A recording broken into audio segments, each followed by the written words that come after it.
nga mëngjesi gjerë në darkë, mediat e qeverisë akuzojnë protestën për turizmin dhe për fat të keq gjejnë dhe në një operator të mashtruar që mban isun e qeverisë. E vërteta është sot se si kur më parë plazhet e vendit janë bosh dhe faktori më shkatrimtar për turizmin, më toksik, është Narko Euro, e cila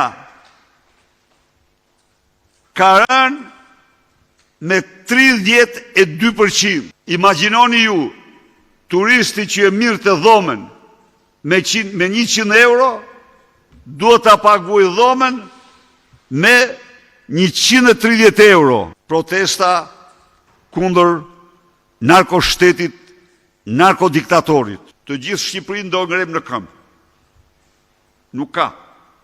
Nuk mund ta bëj ky si çiflik të personal të tij vendin. Shkoi dje dhe u kthye si kriminal në vendin e krimit. Po atë që i ka bërë ai thethi se ja ka bërë asnjë pushtues. Ja u them unë ju. Nuk i kanë ndjek dot ata. Në fakt kur janë fut ato zona kanë lënë kockat. Dhe kanë lënë kockat me mira. Shkon ky edhe ja u rrafshon shtëpitë të ndërtuar në trojet e veta. Dhe u kthye dje atje për treguar se imposhti ata. Si imposht kurr ata. Nuk kanë posht kush kurr ata.